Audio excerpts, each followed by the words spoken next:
If you've been on YouTube over the past couple of months, you may have heard of a little indie horror game called Playtime. It's been blowing up a ton recently, and I think that's for good reason. Playtime is a game which sets itself up to have a lot of potential, with an eerie environment that has many cartoony and sinister monsters hiding around every corner, and a storyline behind the scenes which I find reminiscent of games like Bendy and the Ink Machine. But I'm not here today to talk about those aspects of the game. I'm here instead to talk about how it scares us, by going in depth on the scariest part of its first chapter.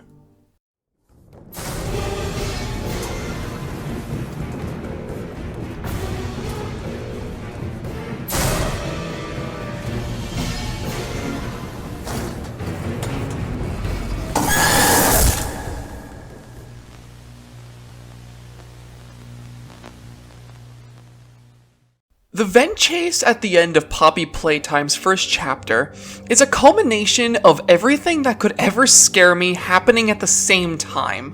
When I first played this game, I was absolutely terrified by this section in a way I never thought imaginable. And I'm glad to see I'm not the only one who felt this way. This segment made the game instantly become iconic, and it's very easy to see why. Running through an enclosed space with a giant monster behind you, all the while a blaring soundtrack plays over it, is just a terrifying concept, and the developers of the game knew what they were doing with it. There are many layers as to why this segment of the game is terrifying, but I'd like to start with how it begins, when you first properly encounter Huggy Wuggy.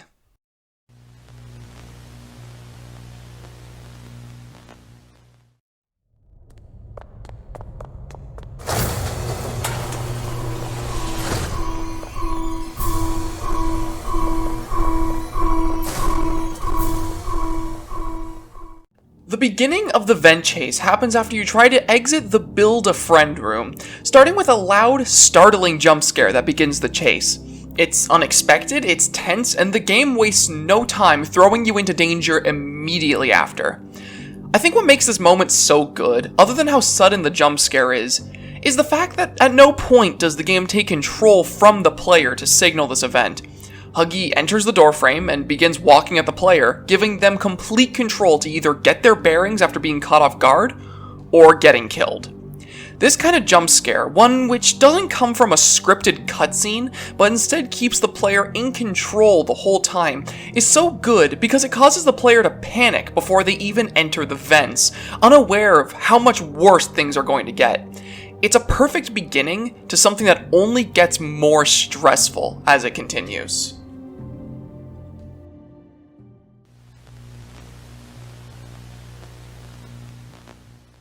When we get into the vent chase itself, the game pulls out all the stops to make the player feel like they are constantly inches away from death.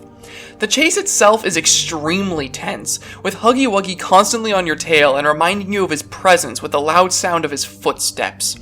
Every single time you feel like you've lost him, the game throws a curveball at you that catches you completely off guard. Some examples of this would include the segment where a door slams closed right in front of you, forcing you to watch Huggy slowly approach as you painstakingly wait for it to open again, or near the end when you have to walk across a painfully slow conveyor belt knowing exactly what looms behind you. The feeling of being chased in an environment where everything is trying its best to slow you down can make it feel like you have no chance of getting away, making it feel all the more stressful when you actually do and have to worry about what comes next. And that's not the end of how the environment works against the player to make the chase as tense as possible. One thing the game does exceptionally well is how it constantly tries to deceive the player into making decisions that do nothing but slow them down.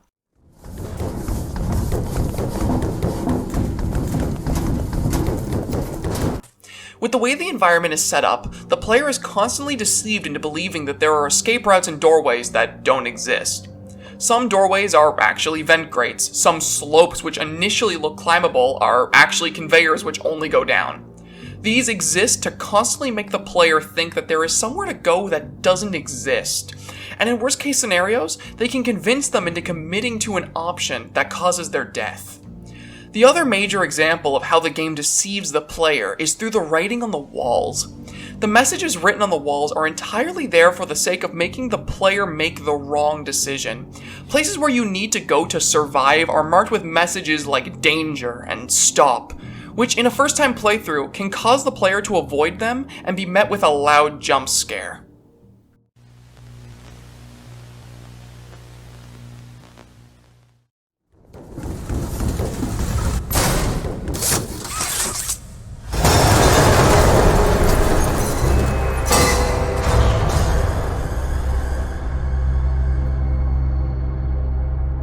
All of these ideas on their own can create a really tense chase in any good horror game. However, by combining them in such a short chase, it creates the most terrifying couple minutes of your life. And then there's the way the chase ends, with you sitting on top of a massive drop with no escape and Huggy trying to break down the only thing keeping him away from you.